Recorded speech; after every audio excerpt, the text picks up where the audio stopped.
Well, Panama City Beach has been the unofficial host for college spring break for years now. Concerts from big names like Luke Bryan and lax laws concerning drinking on the beach have played a huge factor in drawing in young adults by the tens of thousands. But over the past few years, government officials and local residents have argued the issue has gotten out of hand.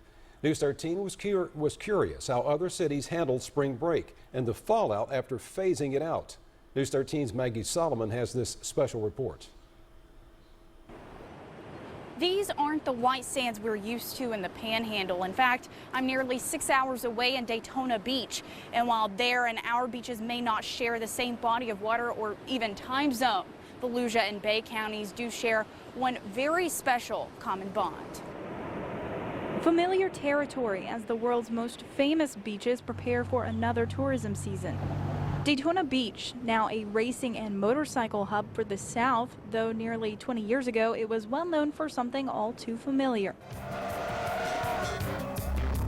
When I see across the street coming 2,000-3,000 people, college kids, I say, oh my God, if they come to the stores, what's going to happen? Time travel back to the late 80s and early 90s. Here's some News 13 file footage of spring break here from around that time. And in Daytona Beach, famous parties, copious amounts of drinking, and rampant vandalism. We had MTV down here back when MTV used to do those kinds of things.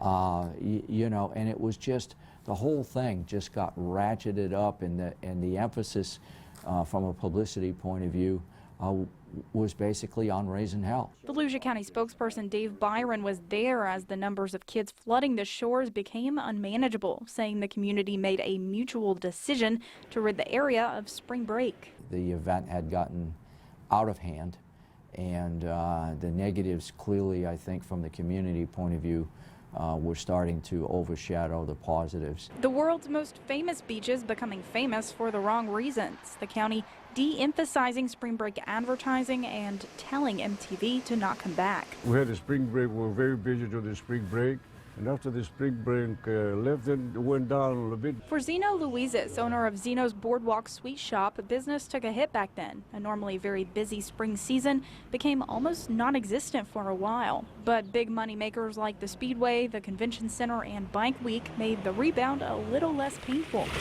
Now county advertising and business is focused on families. Sounds familiar, right? Even though many people still associate Daytona Beach with a spring break experience, the truth of the matter is we're not a significant spring break destination at all. So most people would think spring break is gone, so the battle is won. I think it's accurate to say we do battle that image. Byron saying more than 20 years since spring break was banished, the area's past can still cause problems when trying to bring in new businesses. Maybe the kids that were here in the 80s and 90s, you know, so maybe they're company owners today. Byron says now Daytona Beach and Volusia County is better than ever. Development is up, tourism is up, and Daytona International Speedway just underwent a multi-million-dollar renovation. As for spring break, they're well aware it's migrated to the world's most beautiful beaches. You know, the leaders in the community need to, you know, to do what they think is the right thing for your community. I just know that here in our county, you know, we're glad to see the spring breakers in Panama Beach.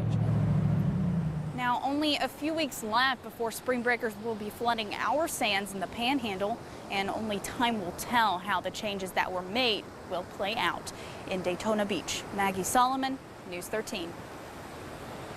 Some of those changes, businesses on the beach say they are already being felt. Hotels, including the Holiday Inn, have told News 13 spring break bookings are down nearly 50%.